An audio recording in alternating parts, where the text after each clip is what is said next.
Hello and welcome to Introduction to Epistemology, and today we are going to discuss about know thyself. If you see the statement, this is very common proverb which has been actually used in daily life, but actually this is talk among the Greeks, which is talking about all you need to know yourself. And actually this has been given by a Greek philosopher and has been written in the Temple of Delphi, and it is considered as a repository of all wisdom, which means what sense you could this saying has had, or it's why do you have come to ask me about the secret of nature or of future. So it is about yourself. If you see the next slide, this is a picture of the Greek temple of Delphi, and if you zoom it, you can see that this is actually there is a statement has been written below this temple, and that is the meaning is know thyself. So in the philosophical context, actually wisdom is not found in the temple but in own thinking. Obviously it has been written in the temple, but when we talk about know thyself, we're talking about your own wisdom, your own thinking. And Socrates have self-knowledge intimately connected with the wisdom. So Socrates has mentioned that thing that self-knowledge is connected with the wisdom. But the question is, what is wisdom? It is defined in different way, like the quality of having experience, knowledge and good judgment, or it is also defined as the quality of being wise. So it can be defined as the effect of being based on sensible or wise thinking. So these are all the definitions of the wisdom.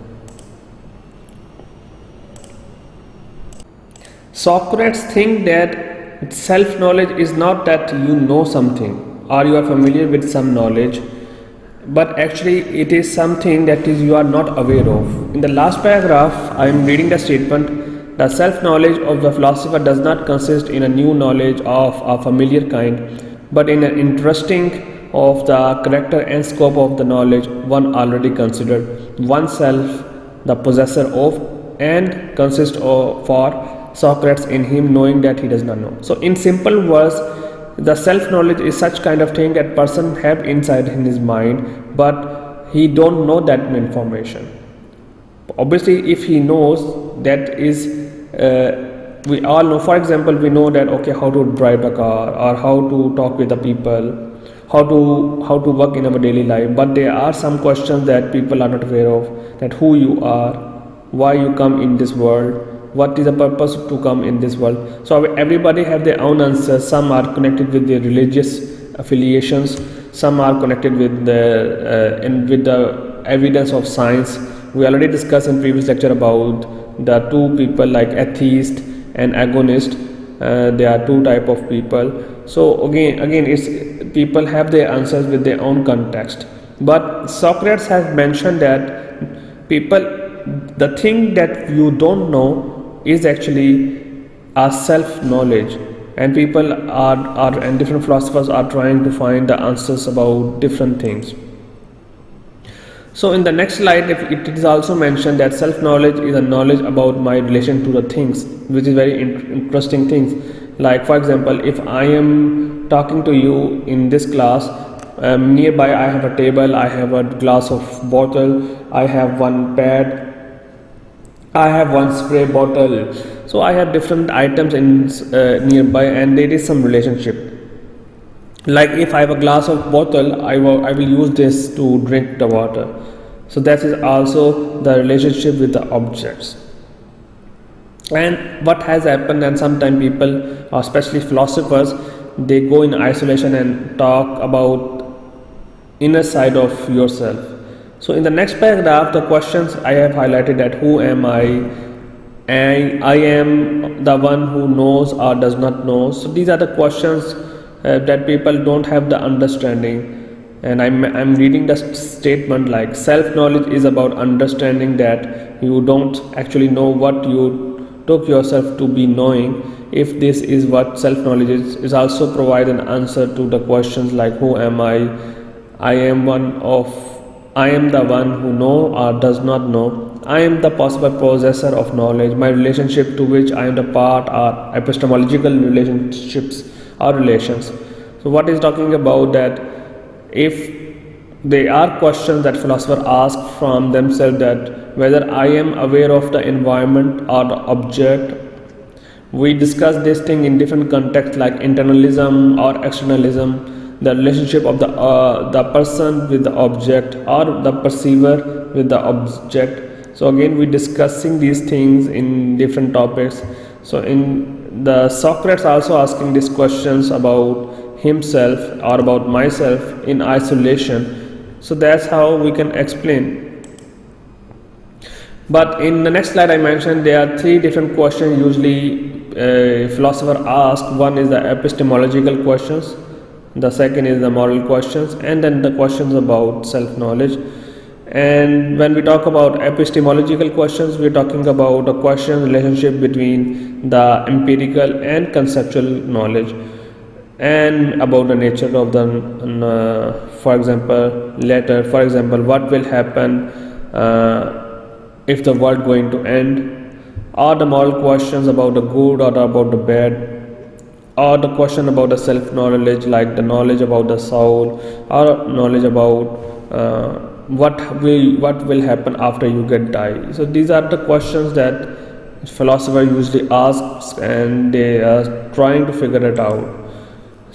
So when we talk about the difference between empirical and conceptual knowledge, which is the part of the epistemology, or which is a part of epistemological positions, I have given a comparison. If you see in the left side, conceptual research is a research which is generally related to the abstract and ideas, whereas empirical is more about the observational or experience and having pure logic. For example, the researchers and scientists are doing experiments on different drugs or behaviors, and then they make a deduction or inference about that thing, whereas conceptual research is more about the idea or the generation of the concept, which is not about the observation. Then the conceptual research also, I mentioned the next point, that it involves the idea concept. However, practical experiments are not involving in that. For example, some people giving the idea of new entrepreneurship or new business setup. So it's just an idea, not an observation. Then later on people will do experiment, or people will practically establish that entrepreneurship.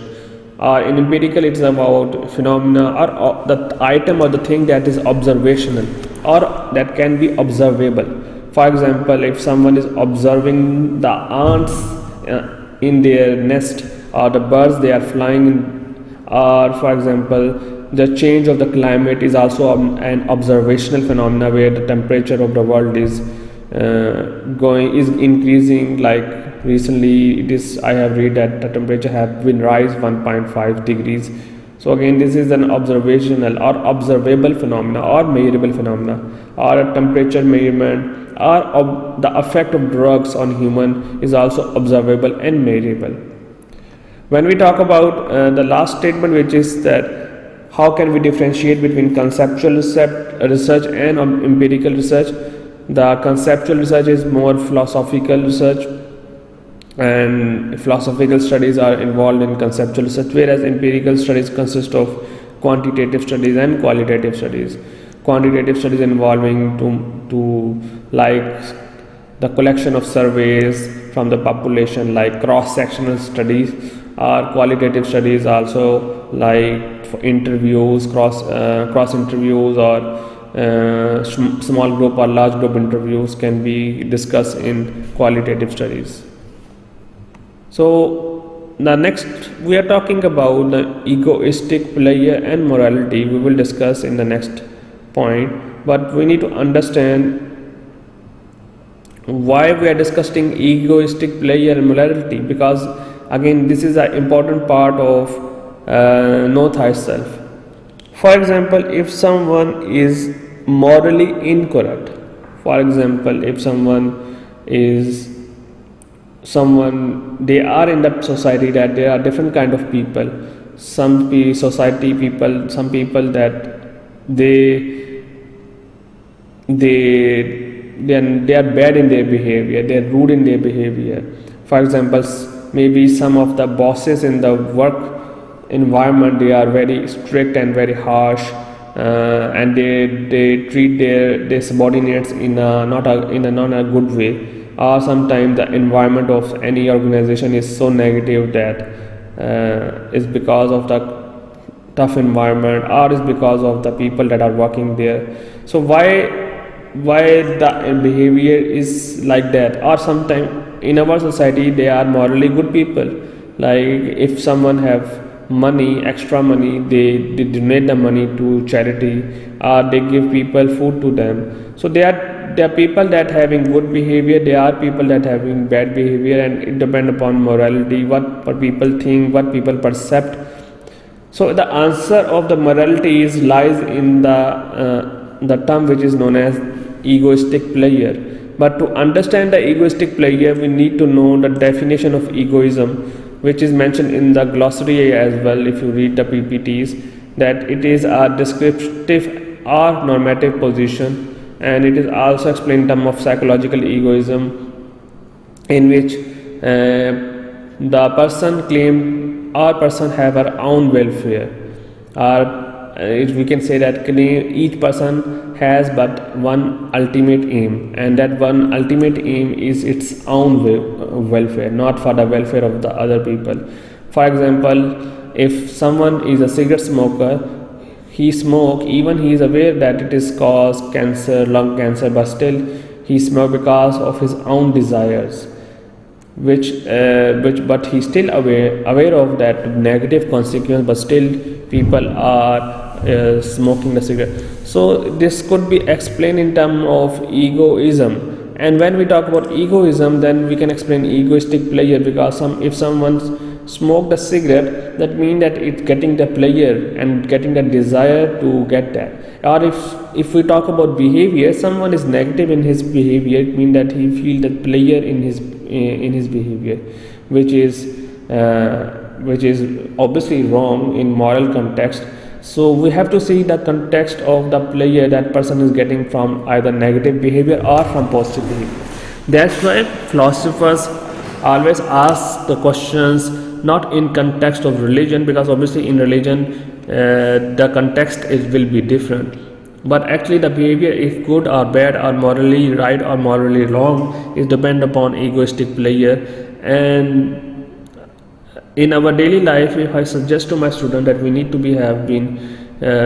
have a positive relationship and positive morality, a good moral character, so that it will be helpful for us in our future life, because the negative characteristics of the person may have an adverse effect in the life later on, because then it may leads to the family problems, societal problems, or antisocial behavior, because this could lead to antisocial behavior. So we need to understand these things.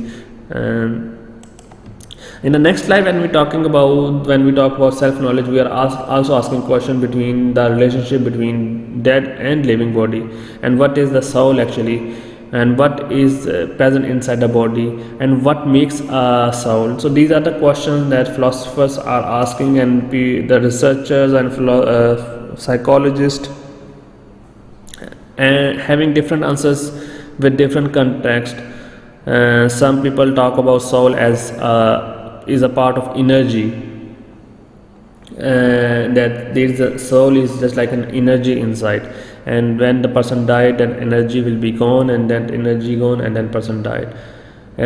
So there's every philosophers in Chinese philosophies, they have explained in different context, like qi is commonly discussed in traditional Chinese medicine, and then they explain with their own theory of yin and yang theory. So again, these are the questions that philosophers ask, and everyone have their own answers and their own ideas of, we can say that, their own concept of knowledge.